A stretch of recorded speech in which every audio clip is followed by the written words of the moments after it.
আপনি কি কখনো দেখেন নাই যে নদী বা সাগরে ঢেউ হয় কেন? সবাই দেখছেন ঢেউ হয়, এটা দেখেন এমন কোনো মানুষ নাই। বিসমিল্লাহির রহমানির রহিম।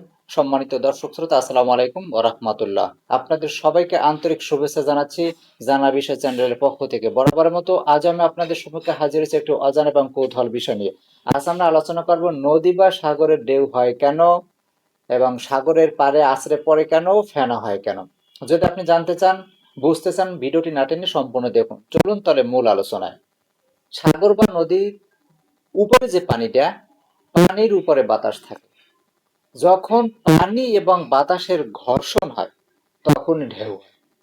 আর এই ঘর্ষণটা কম আছে বেশি আছে, বাতাসের বেগ যদি বেশি থাকে, পানির গভীরতা যদি বেশি থাকে, তাহলে ঘর্ষণ বেশি হয়, ঢেউ বড় হয়।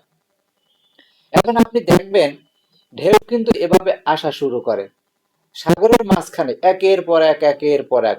মানে আপনি বুঝবেন যে ওখানে ঢেউ আছড়ে পড়ে না, আর সাগরের মাঝখানে সহজে ঢেউ আছড়েও পড়ে না। তবে হ্যাঁ, কোনো কোনো ক্ষেত্রে পড়ে। তখন কিভাবে বুঝবেন যে এইখানে ঢেউটা আছড়ে পড়েছে? যদি দেখেন যে এক ঢেউ এবং আরেক ঢেউয়ের মাঝখানে অনেক ব্যবধান, তখন বুঝবেন যে ওইখানে ঢেউ আছড়ে পড়েছে কোনো বিশেষ কারণে।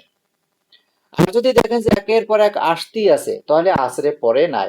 মূলত এটা খুবই কম হয়, মূলত আছড়ে পড়ে সাগরের পাড়ে। এখন সাগরের পাড়ে কেন আছড়ে পড়ে? কথা হলো যে সাগরের পাড় যখন ঢেউ একের পর এক আসতে থাকে, তখন সাগরের পাড়ে আসলে, হ্যাঁ, ওখানে তো পানির গভীরতা লাগবে। তাহলে সাগরের পাড়ে তার পানির গভীরতা না, তখন সে আছড়ে পড়ে। এবং অনেক ক্ষেত্রে দেখা যায় আছড়ে পড়ার পর ঢেউ উপরে উঠে, মানে গভীরতা কম থাকার কারণে ওই ধাক্কাটা উপরের দিকে চলে যায়।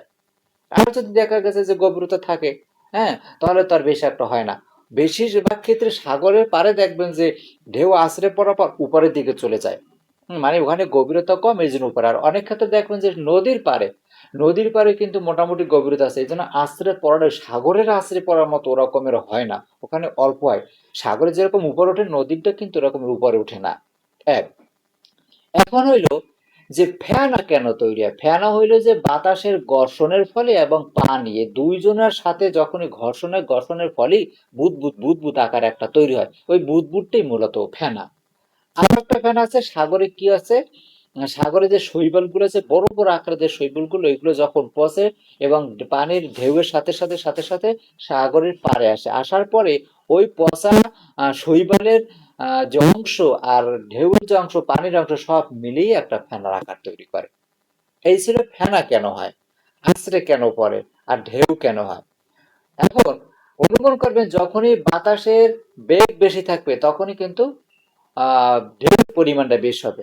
এখন শুধু যে বাতাস এবং পানিতে ঢেউ হয় না, অনেক ক্ষেত্রে জোয়ার ভাটার সময় কিন্তু চন্দ্র সূর্য আকর্ষণের ফলে যখন জোয়ার ভাটা, তখনই কিন্তু ঢেউয়ের তৈরি হয়।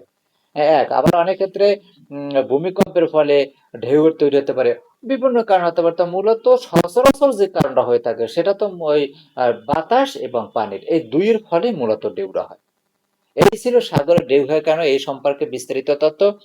ভিডিওটি ভালো লাগলে লাইক দিবেন, কমেন্ট করবেন।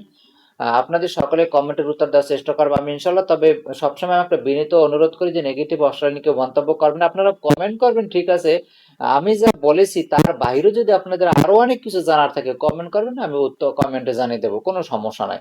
জানা বিষয় চ্যানেলের সাথেই থাকুন, কারণ জানা বিষয় চ্যানেল সবসময় অজানা কি জানিয়ে থাকে।